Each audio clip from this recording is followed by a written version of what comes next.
Elliot, thank you very much. So this gentleman certainly needs no introduction. My name is Mark Bezos, and you're all welcome to call me what my friends do. They usually just refer to me as Jeff's brother. So, by the way, just so you know, it actually does go both ways. My brother has a TED Talk about small acts of kindness, being a volunteer firefighter, and it has millions of views. And every once in a while, somebody will stop me and say, I love your TED Talk about being a firefighter and small acts of kindness. And I usually, say, well, thank you, but that's really my brother, his TED Talk. But if I'm in a hurry, I just say thank you. So thank you. Yes, absolutely. But if any of you do get confused, I'm the one with the smaller bank account to your left. He's the big brother. So, Jeff, before we get started, I think this is obviously a crowd of influential people who are starting out. I think we might as well just make the most of their time. I'm just going to dive right into this, if you don't mind. Let's go. So, you are captain of industry, Amazon.com, private spaceflight with Blue Origin, the Washington Post, levels of fame and wealth that are hard to comprehend. I guess one question that probably is at the top of everyone's mind is, if you had to choose one thing, what would you say is your favorite part of having me as a little brother?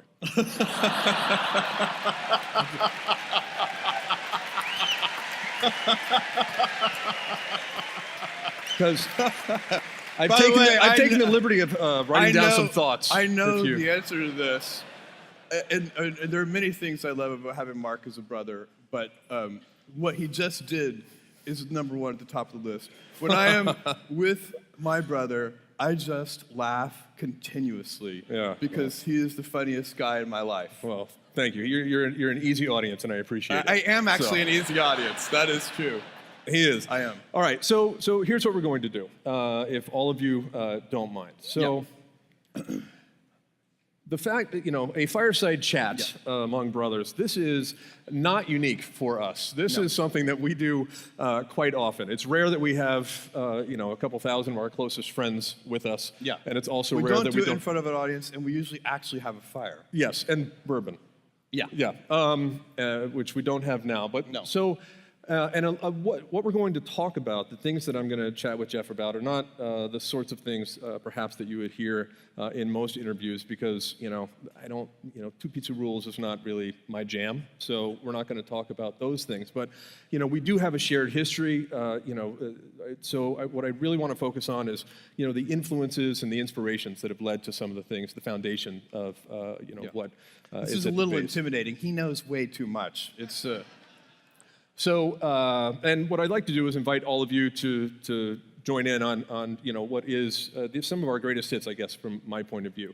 And because we have such a shared history, what I've done, much to Jeff's chagrin, is I've gone through and taken the liberty of pulling together a bunch of family photos. So I'm going to be throwing some of those up behind us, and just so that you guys can, sort of understand. So if we start talking shorthand, you'll understand what it is that we're referring to. So, all sound good? All right. So I am going to, and I appreciate your patience. This is not the sort of thing that I usually do, so I appreciate your patience. So we're just going to dive right into it. So when we were kids, we would spend every summer on our grandfather's ranch in South Texas. We called our grandfather Pop. That's Pop. There's Pop right there. We were probably just fixing that windmill. Yes, always fixing windmills. Yeah. Before you were climbing them and smashing bottles upon them, which you did recently in an Instagram video. So, one of the things that we would do, every summer, it was really a magical experience. There's little Jeff. Yeah. That was my maximum cuteness right there. By the way, all downhill from there. That's a 1962 International Harvester Scout. We all learned to drive in that car. That car. Once you can drive that car, you can drive anything. And then this is, so there's the two of us. That is Jeff teaching me how to open or close a gate, which doesn't seem like it would be that complicated, but I was having trouble with it. Wire gap gates are tough. And then this is That's you and- Red. Well, that's Christina, our Yeah, sister. that's our sister Christina. But the horse is Red. That's Red. That's, yeah. So I guess one of the things that we learned There's every Pop, summer. yeah. This is Pop again. So there was, as we alluded to with the windmills, there was always work to be done on the ranch. And Yeah. one of the things that I think we learned to value, and you've spoken about this in the past, is the role that resourcefulness, self-reliance Yeah, for plays. sure. It's certainly in a place everything. like the ranch. But Yeah. can you talk a little bit about? Well, so one of the great things that you learn, and first of all, we had a very fortunate, lucky childhood. We got to spend a lot of time with Pop and our grandparents, and you learn different things from grandparents than you learn from parents. It's just a very different relationship. I spent all my summers on his ranch from age 4 to 16, and he was incredibly self-reliant. If you're in the middle of nowhere, in a rural area, you don't pick up the phone and call somebody when something breaks. You figure out how to fix it yourself. And so as a kid, I got to see him solve all these problems and be a real problem solver. He even did his own veterinary work. He would make his own needles to suture up the cattle with. He would take a piece of wire, use a blowtorch to heat it up, pound it flat, sharpen it, drill a hole through it, make a needle. And some of the cattle even survived. And so, we learned a lot of things from watching him because he would take on major projects that he didn't really know how to do, and then figure out how to do them. A good example of that is, you guys built a house. Yeah. I think he bought this out of a Sears catalog. It was a kit house, and we built that thing. Somebody came out. It all showed up in big boxes, and a professional came out and poured the foundation, and then we did the rest of it. But I'm pretty sure that was quite a project. In going There's through you can see some of the cows there that didn't survive the procedure. So, when I was going through these, it certainly I came across this photo, which oh God, yeah.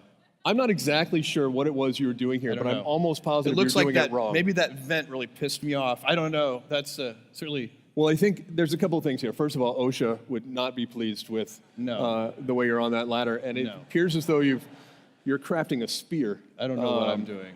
Yeah. So, I think that if you can talk a little bit, I know that there's this bulldozer in the background. Yeah. That's a is the funny part D6 of. Caterpillar bulldozer that my grandfather bought used for $5,000, which is an enormous bargain. This thing, it should cost way more than that. The reason it was so cheap is it was completely broken. The transmission was stripped, the hydraulics didn't work. And so we spent basically a whole summer repairing it, and big giant gears would arrive by mail order from Caterpillar, and we couldn't even move the gears. So the first thing my grandfather did was build a crane to move the gears. So that's that kind of, self-reliance and resourcefulness. And there's also there's a story that is somewhat legendary in our family. One of the things that Pop did one summer, it was a little out of character. Oh, I know what story you're talking about.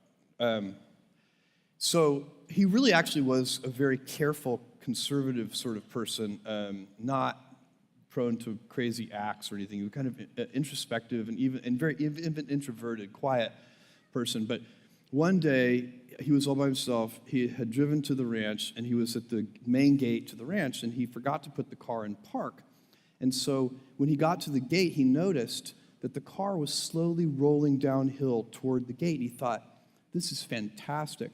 I have just enough time to unlatch the gate, throw the gate open. The car is going to drive right through, and this will be wonderful. He almost got the gate unlatched when the car hit the gate, and it caught his thumb between the gate and the fence post, and it stripped all the flesh off of his thumb. It was hanging there by a tiny little thread, and he was so angry at himself that he ripped that piece of flesh off and threw it in the brush, got back in the car, drove himself to the emergency room in Dilley, Texas, 16 miles away. And when he got there, they said, this is great, we can reattach that. Where is it? And he said, oh, I threw it in the brush. They drove back with the nurses and everybody, and they looked for hours for the thumb, and they never found that piece of flesh, something probably eaten it. So they take him back to the emergency room, and they said, look, you have two choices. You're going to have a skin graft for that, and we can sew your thumb to your stomach and leave it there for 6 weeks. That's the best way to do it. Or we can just cut a piece of skin graft from your butt and just suture it on, and it won't ever be as good, but the advantage is your thumb won't be sewn to your stomach for 6 weeks. And he said, I'll take option 2, just do the skin graft from my butt. And they did that. It was very successful. It worked fine. And but the funniest thing about this story is that I have incredibly vivid memories, and we all do, of him. And definitely his mornings were completely ritualized. He would wake up, eat breakfast cereal, read the newspaper, and shave with an electric razor for a really long time. Like, he would shave with that electric razor for like 15 minutes, and while he's eating his cereal. And when he was done shaving his face with that razor, then he would take 2 quick passes over his thumb because his thumb grew butt hair. but which, by the way, did not bother him at all. No. He was completely unfazed by it. Yeah, unfazed. So, thumb, butt hair aside, the value of resourcefulness, right, and self-reliance. How do you apply that to the work that you do on a daily basis? How do you? Well, I think there are a lot of entrepreneurs and people pursuing dreams and passions in this crowd. And you always the whole point of moving things forward is you run into problems, you run into failures, things don't work, you have to back up and try again. Each one of those times when you have a setback and you back up and you try again, you're using resourcefulness, you're using self-reliance, you're trying to invent your way out of a box. And we have tons of examples at Amazon where we've had to do this. We've failed so many times. I always think of us as a great place to fail because we're good at it. We have so much practice. And just to give you one example, many years ago now, we wanted a third-party selling business because we knew we could add selection to the store that way. And we started Amazon auctions. Nobody came. I think maybe our mother is the only one who purchased something on Amazon auctions. I bought a coffee cup. You got a coffee cup? I did. Okay, so there were 2 purchasers.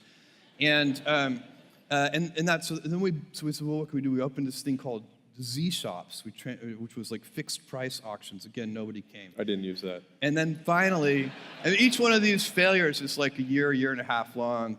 And so we're trying to invent new things. And we finally came across this idea of putting the third-party selection on the same detail pages, the same product detail pages that we had our own inventory on, our own retail inventory on. We called this Marketplace, and it started working right away. So that resourcefulness of trying new things, figuring things out, what do customers really want, it pays off in everything. And it pays off even in your daily lives. How do you help your children? What's the right thing? My wife has a great saying. We let our kids use, even now they're 17 through 12, but even when they were 4, we would let them use sharp knives. And by the time they were, I don't know, maybe 7 or 8, we would let them use certain power tools. And my wife, much to her credit, she has this great saying. She says, I would much rather have a kid with 9 fingers than a resourceless kid. And which I just think is a fantastic attitude about life. Luckily, you have resourceful kids with 10 fingers each. Yeah, so far they have all their fingers. Yeah, we'll see. Yeah, exactly. And I know that resourcefulness is so important. You actually it was a prerequisite for the selection of a spouse, right? So this is in my 20s. This is way pre-Tinder, pre-Match.com, and so I had this.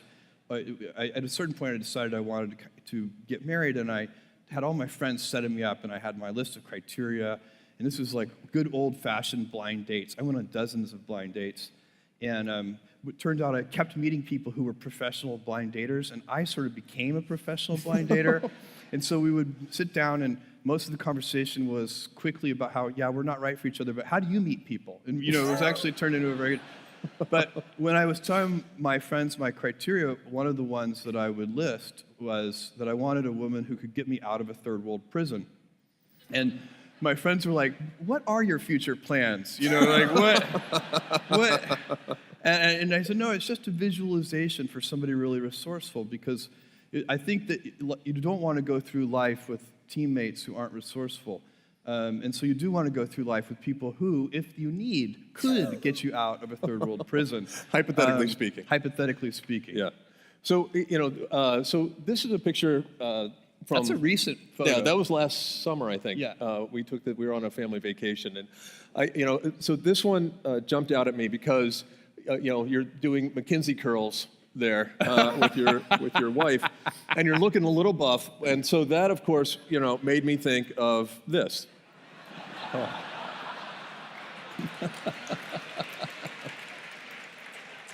Now, as internet memes go, Swole Jeff is pretty cool, right? So, if Swole Mark raced across the internet, I'd be pretty psyched. But, this got sent to me by so many people, variations of this, right? Oh my God, your brother looks awesome, your brother looks awesome. Yeah, I know. And then, but it confused me because in all honesty, this is what I grew up with.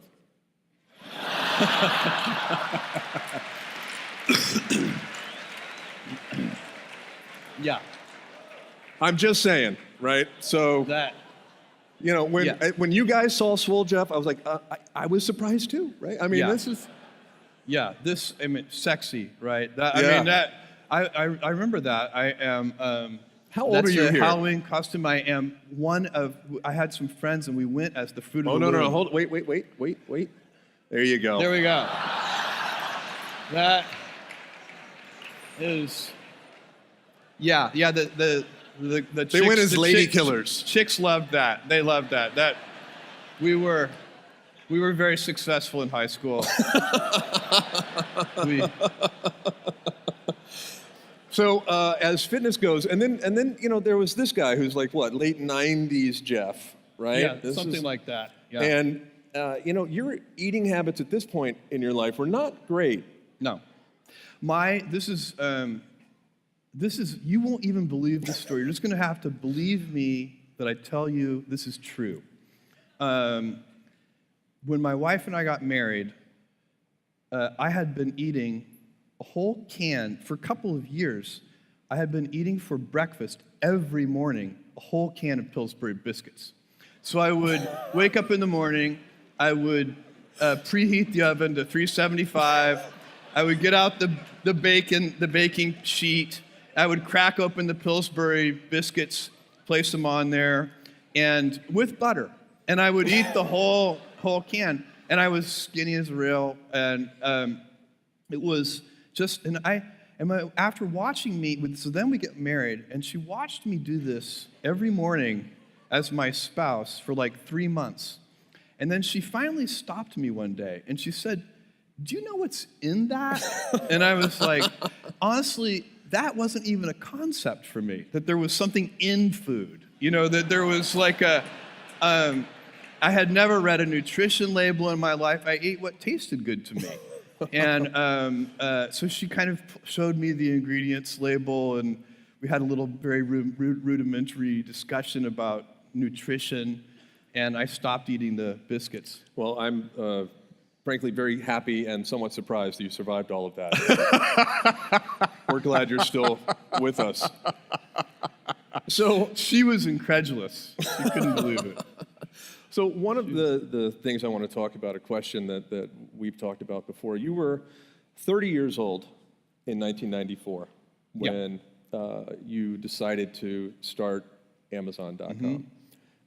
You had a great job. I remember you had a great apartment on the Upper West Side. I've been married for a year. You've been married for a year. I had not been eating biscuits for 9 months. And I'm just, how did you go through making the decision to drop what was a very good job and take this chance? It all seems very obvious now, right? This many years later that it paid off, but at the time it was not obvious.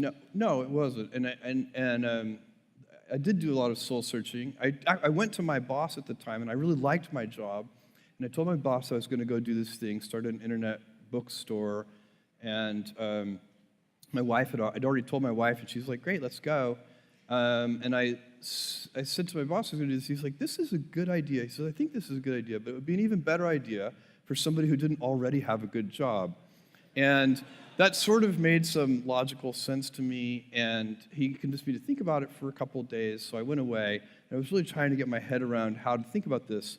And I think, for me, the right way to make that kind of very personal decision, because those decisions are personal, they're not like data-driven business decisions. They are, what does your heart say? And for me, the best way to think about it was to project myself forward to age 80 and say, look, when I'm 80 years old, I want to have minimized the number of regrets that I have. I don't want to be 80 years old in a quiet moment of reflection, thinking back over my life and cataloging a bunch of major regrets.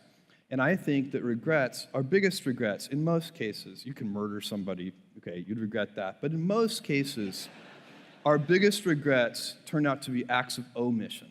It's paths not taken, and they haunt us. We wonder, what would have happened? I loved that person, and I never told them. And then they married somebody else. I didn't do this. And so that's the frame of mind that I put myself in. And once I did that, once I thought about it that way, it was immediately obvious to me. I knew that when I'm 80, I would never regret trying this thing that I was super excited about and it failing. If it failed, fine. I would be very proud of the fact when I'm 80 that I tried. And I also knew that it would always haunt me if I didn't try. And so that would be a regret. It would be a 100% chance of a regret if I didn't try, and basically a 0% chance of regret if I tried and failed. So I think that's a useful metric for any important life decision. And this is our sister took this photo. She was, I don't quite know why she thought this was a momentous occasion. This is you at McKinsey. Yeah, we're about to take off driving across the country to start Amazon, go to Seattle. And that's your dog. My yellow lab, Kamala, named after a Star Trek character. We're so happy to have these family photos, but we can't for the life of us figure out why Christina bothered to take them, but we're so glad she did. And then, she also was smart enough to tell you to leave the dog. Yeah, she saved us probably because we were going to drive across the country with the dog, which was probably not a good idea. Yeah. So she said, why don't I keep the dog, and after you guys get settled, I'll send you the dog. So a question I have is, we just talked about the fact that, there was certainly no guarantee that Amazon was going to work. No, there never is any kind of startup. I think, and what would Jeff Bezos be doing if this hadn't worked out? I think I don't. It's a good question. Nobody ever really knows what twists and turns life takes. My best guess is I would be a very happy software engineer. Yeah. And working on anything in particular? Well, today I might be. I don't know. I'm very, very curious about machine learning and artificial intelligence, and at Amazon we're doing a lot of that. Probably I would be attracted to that field today. And if, I thought of this question, I'm not sure exactly how you would answer it, but I am curious to know, like, your fantasy job, not the one that would pay the bills. Well, that I have, and you know what it is. I think he knows. My guess is bartender. Yeah, I do have, by the way, I'm really glad I'm wearing my Honey Badger Don't Care t-shirt there. Thank you for that photo, because it looks like I've had about 4 of those already. I appreciate that. And that looks like a Bloody Mary. That's an early start. What are brothers for? That's an early start. But yeah, I have this. You make a mean cocktail. I do. I pride myself on my craft cocktails, and I do have this fantasy that I want to be a bartender, and I know that it is a fantasy. Like, if I were actually a bartender, they're probably like I've glamorized the job in my mind. I know that, but I love people. I like talking to people. I love making cocktails. You're not very fast. I'm super slow. It would have to be a craft cocktail bar. We'd have to charge a lot per drink, and it'd be, there'd be a big sign behind the bar that says you can have it good or you can have it fast. Which do you want? That kind of thing. But yeah, I have a kind of fantasy there. So if we could shift gears a little bit, I want to talk about Blue Origin. Yeah. So Blue Origin is your private spaceflight, commercial spaceflight company. And we'll talk in a minute about all the work that you're doing in that regard. But I guess what I want to focus on for a minute or two is the inspiration for that, the passion behind it. So, I'm going to put up a photo now, and this one's really more embarrassing for me than for you. But so here we are. You look like you're about to block a soccer kick or something. I'm auditioning for Alvin And that's the on the Chipmunk. far right there is our dad. That's Chico and the Man over there on the right. He's Cuban, and it's a kind of, it's one of those tricks that the universe plays on you that my mom's name is Jackie and my name is Jeff, and there's no J in Spanish. And so he still has to call her Yaki and me Yef. And but he sounds exactly like Ricky Ricardo, and is a delightful guy. But yeah, that's the whole crew there. That's the whole crew there. So you were the valedictorian of your high school in Miami, and had the opportunity to give a speech at your graduation. And I think the vast majority of your speech was about colonizing space. I think all of it. I think all of it as well. Yeah. Right. So, and I still remember your closing line. I mean, even then, it stood out to me. Yeah. And it was, do you remember it? I do. I remember the close. It was something like space, the final frontier, meet me there. That was it. That was, yeah. So, and I've been passionate about space, rockets, and rocket engines since I was a 5-year-old boy.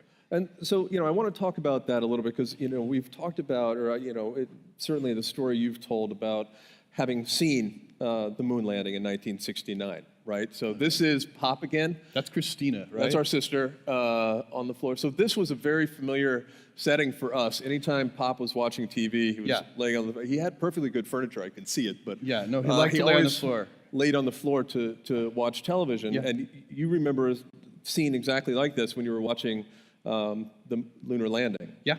No, that was his posture. Yeah, and I do think you never know exactly, you don't choose your passions choose you, how they are formed. You're never completely sure, but I do think you get imprinted somehow early on with certain things. You just get excited about them, and because you're excited, you pay more attention, and they grow.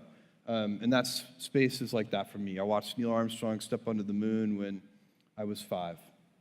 And, I do wonder, I know that Pop was a big fan of the Watergate trials, also watched those in the I same watched setting. Them just like this. He was kind of a news junkie anyway, but he obsessively watched the Watergate hearings. Do you think at some level that might have influenced you, At least by the Post? Yeah, I'm just curious about. It's hard to know. I bought the Post because I think it's an important institution, and I told the team at the time, the Post at the time was kind of financially upside down, had a lot of work to do, no fault of their own. The internet had really taken the wind out of newspaper companies. And I said, look, I would not buy a financially upside down salty snack food company. But the Post is a real institution I think matters and needs some runway. So that's why I did it. I happen to know the guy who had owned it for so many years, Don Graham, who's just an amazing person. And so that all worked out. But did watching the Watergate hearings with Pop on the carpet have influence on that? Probably. Right, at some level. So, going back to Blue Origin, I mean, space has been such a big part of your life for so long, and certainly every memory. That's in Houston. We lived in Houston for many years. That was a park not too far from our house. I think that, it's science fiction movies, books, my passion for that stuff certainly came from, watching you enjoy it so much. But, I look at this picture and, I thought to myself, well, I've seen that face recently.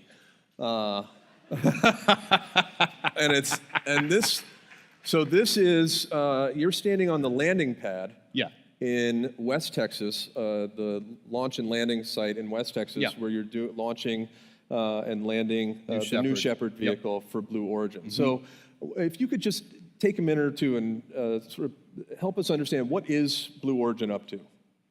Well, Blue Origin is, the vision for Blue Origin is millions of people living and working in space. And the key thing is we have to dramatically reduce the cost of access to space. Right now, space travel is very expensive.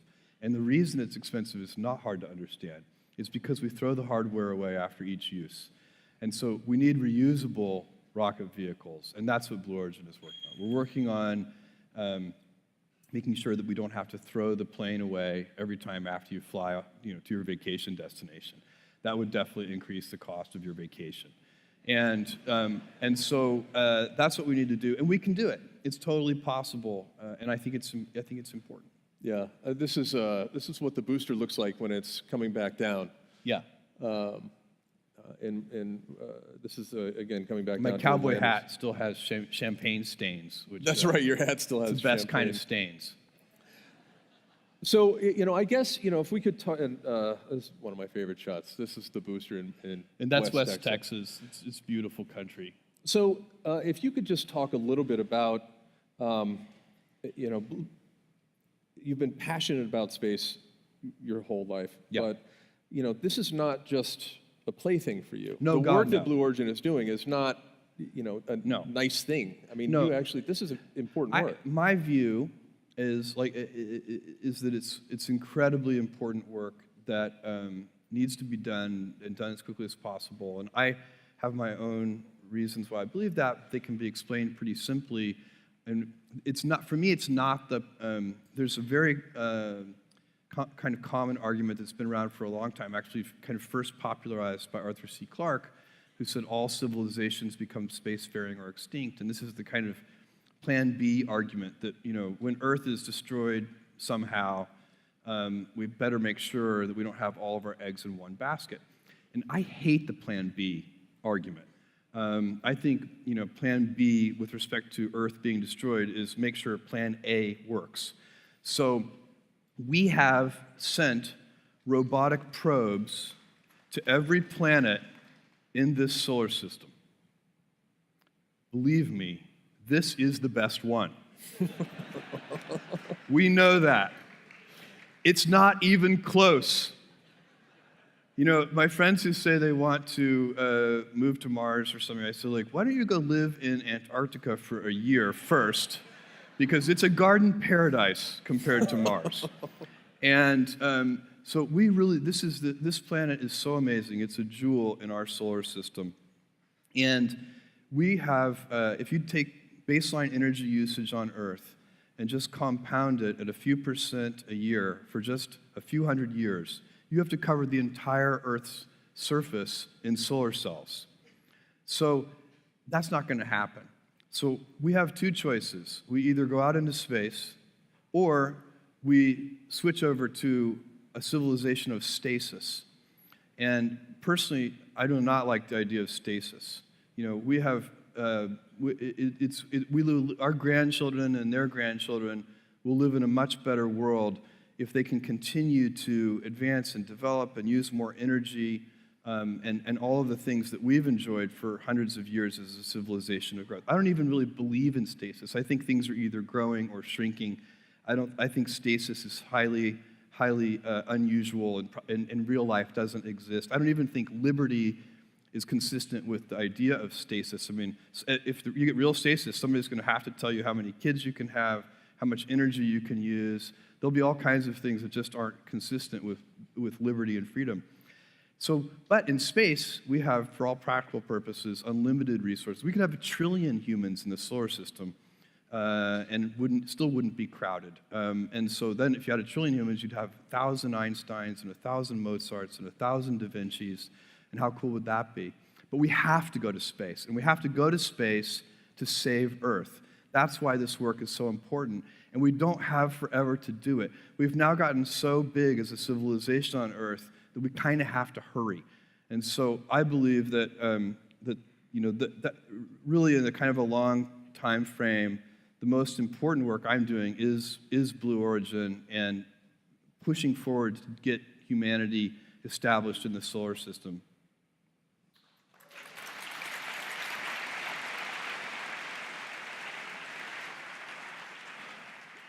So, and what sort of time frame are we talking about? Well, the grand vision, a trillion humans in the solar system and so on. That's hundreds of years. But we can have in just a couple of decades, I think we can have much lower cost space travel, and then we can start to have really a dynamic entrepreneurial explosion in space. You can't really have much entrepreneurial activity in space today because just the basic price of admission is too expensive. I mean, just to do anything, even something relatively small in space, is still very, very expensive. We need to lower the cost of admission so that thousands of entrepreneurs can have companies in space, kind of like what we've seen on the internet. Right now, you can't be two kids in a dorm room can make Facebook, but they can't make a space company. It's not practical. I want to make that practical. Gotcha. So, that leads me to think about some of the conversations we've had. This is another view of those mountains in West Texas.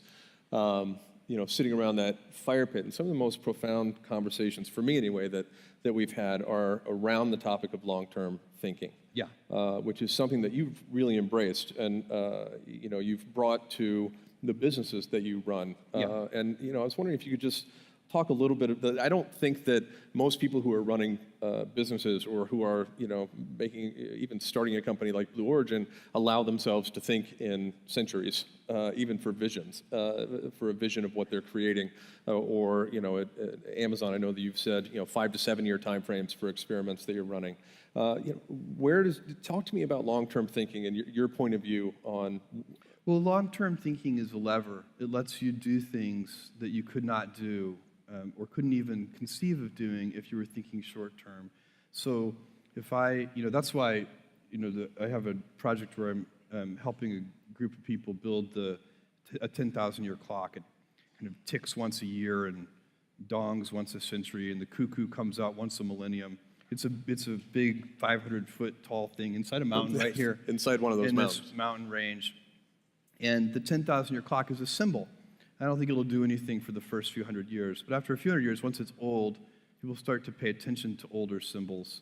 And so a few hundred years from now, I hope that people will think about that as a symbol for long-term thinking. If I collaborated with somebody here in this audience and I said, look, I want you to solve world hunger, and I want you to do it in 5 years, you would properly reject the opportunity. You would say, look, it's not possible, it's not practical. But if I said, look, I want you to solve world hunger in 100 years, that's a job you'd take because it's a much more addressable problem. You can first create the conditions. You have time to create the conditions where then you can solve the problem.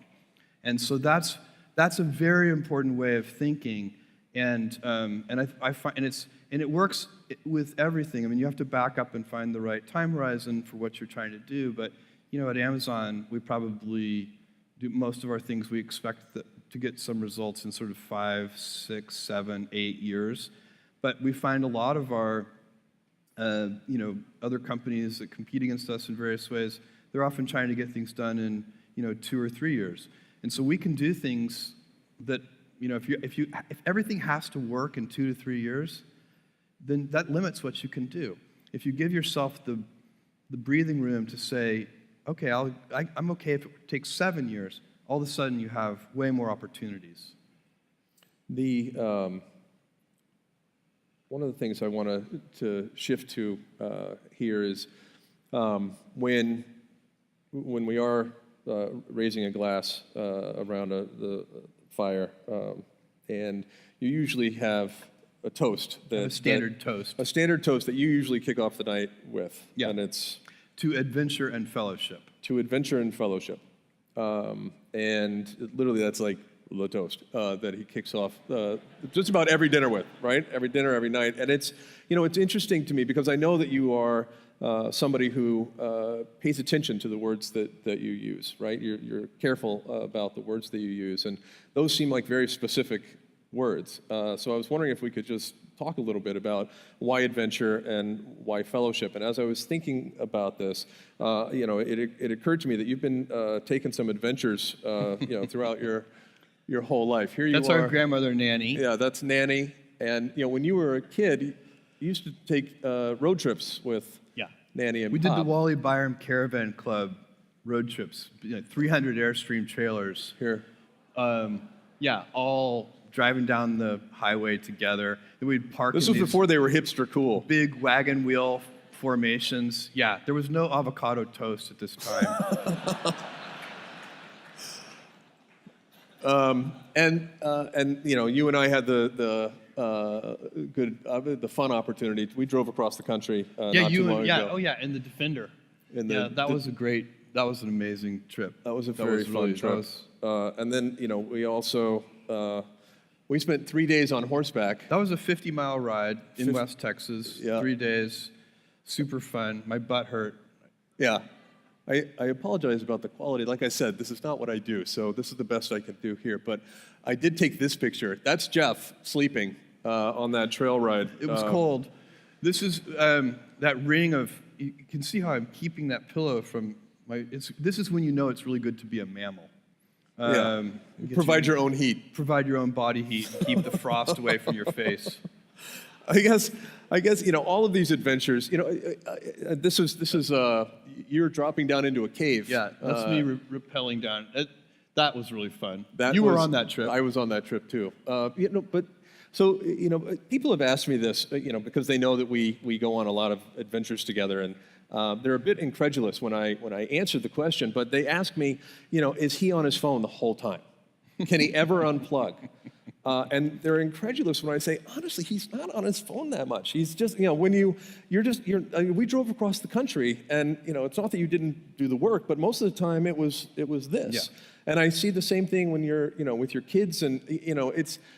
How do you, I don't have a fraction of the responsibility that you do, and I find that I'm always wrestling with, my phone. I'm just curious, what sort of discipline or what sort of, how do you go about compartmentalizing the way I do not. So when I have dinner, whether it's with friends or with my family, and I like to be talking to the people I'm with. I like to do whatever I'm doing. I don't like to multitask. It bothers me. If I'm reading my email, I want to be really reading my email.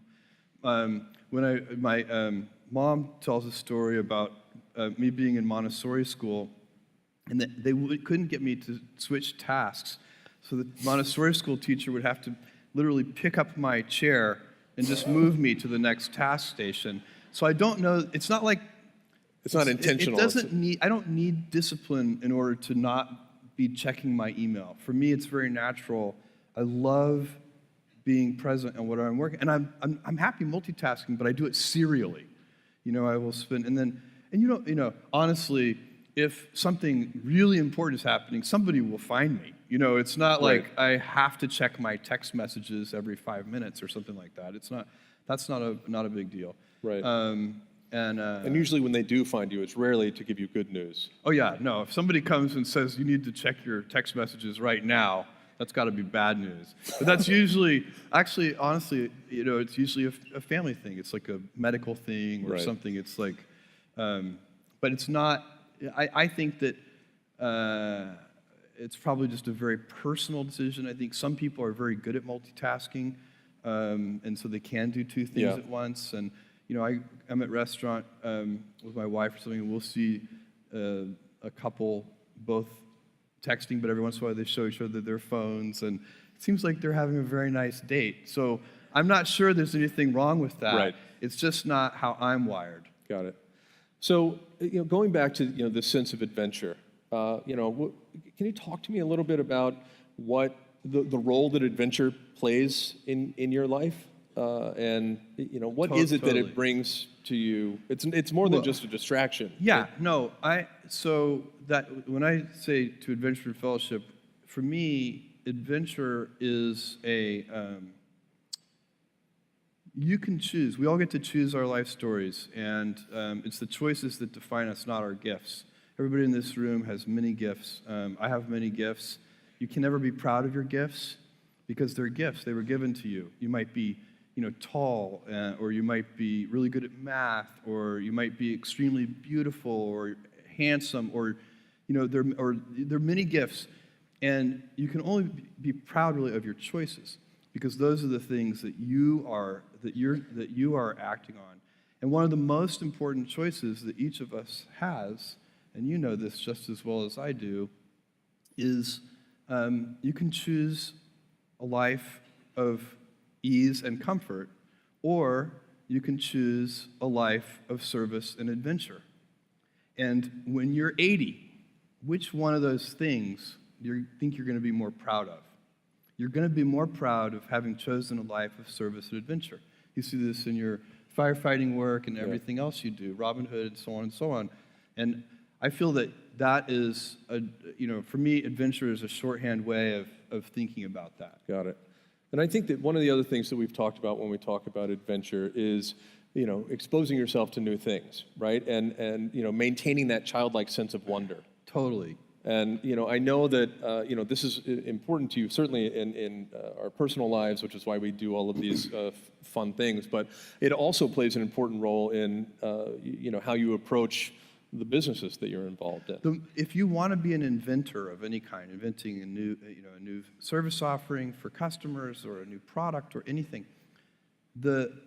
being an inventor requires, because the world is so complicated, you have to be a domain expert. I mean, in a way, even if you're not at the beginning, you have to learn enough so that you become a domain expert.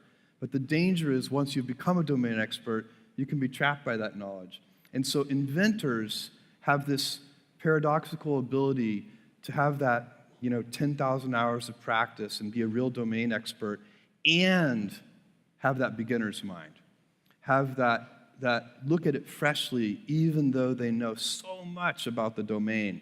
And that's the key to inventing. You have to have both. And I think that is intentional. I think all of us have that inside of us, and we can all do it, but you have to be intentional about it. You have to say, yeah, I am going to become an expert, and I'm going to keep my beginner's mind. And I know that, this is so important. You're always, it's a regular refrain, even at Amazon, this far into it, that it's still day one. Day one. So I guess the other half of that toast is, to fellowship. Yeah. Right? To adventure and fellowship. And again, fellowship is a very specific word, right? Friendship is much more common. So what is it about fellowship? For me, the word fellowship conjures a vision of traveling down the road together. It has more journey in it than friendship. Friendship is great and would be great too, but fellowship captures friendship and traveling that path together. This is down at the bottom of that there we are. cave. Yeah. There's our brother. friends. There's Mackenzie, our brother-in-law Steve. Yeah. Friend Danny. That was a great trip. That was quite the. You don't have to worry about checking your phone there. No, definitely not. No radio signals down there. Another adventure, I guess, an opportunity for adventure and fellowship. That was a fun trip. Was this trip, and we were out at sea for 30 days. Yeah. And we did this. When you've been out at sea for 30 days, this looks like it's in focus. But why don't you, can you talk a little bit about what we were? Excuse me. And by the way, my beard game is very strong. Oh, you're crushing me on the beard game. I don't even try. My beard thing doesn't work at all. Look at that crap beard. But this is the recovery expedition. We went and recovered the Apollo 11, Saturn V, F1 engines from the bottom of the Atlantic under 14,000 feet of water. They'd been resting there peacefully for more than 4 decades, and we did it.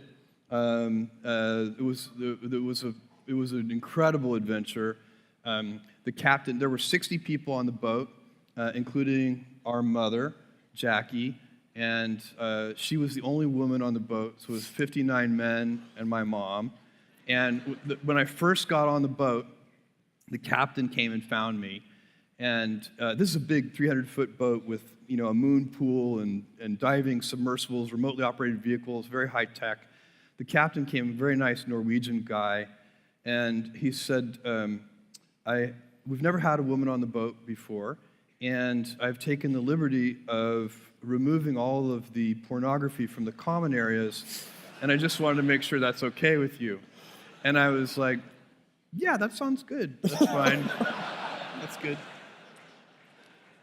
I never did find that stash.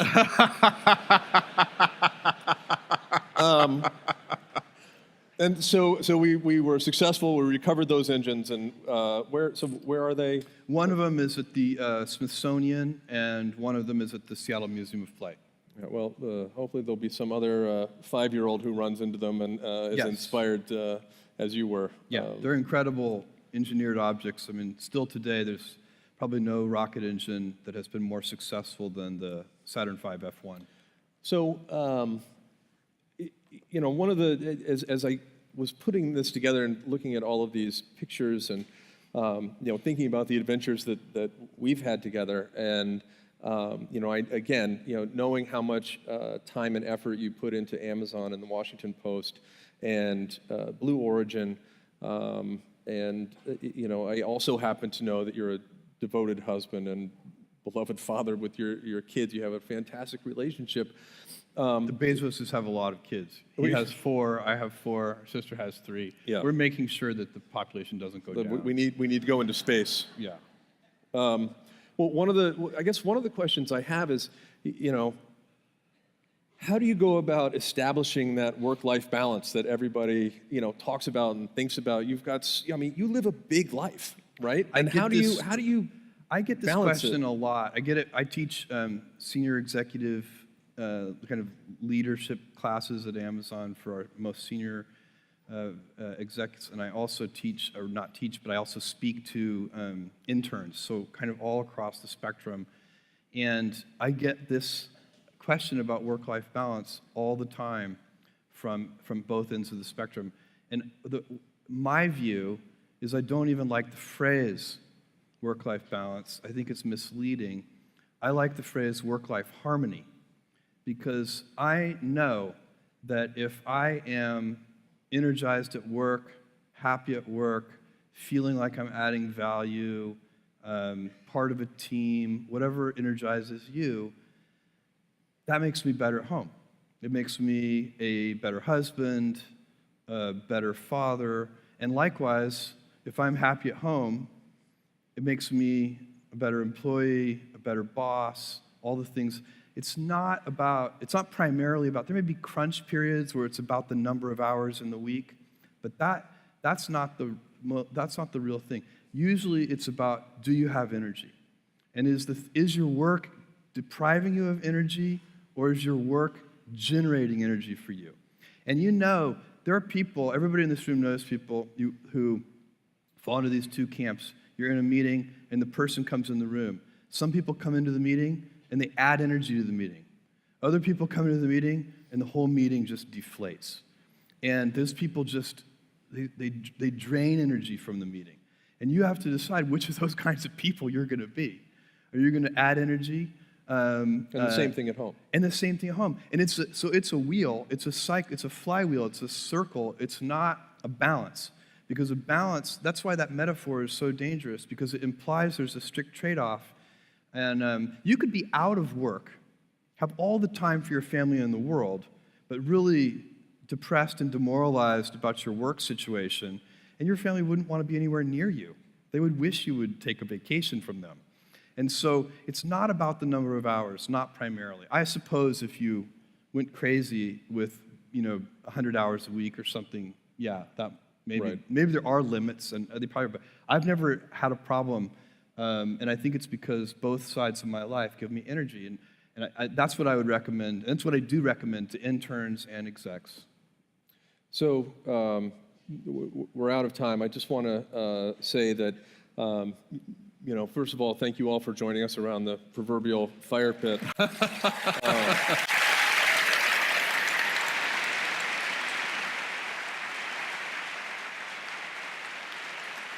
It's not lost on me that I'm incredibly, it brings me joy to have the opportunity to have conversations like this with you often, and I do cherish those opportunities, and this is just one more. So thank you very much. Thank all of you. I guess there's just one more thing to say. We should toast. Yep. To adventure and fellowship.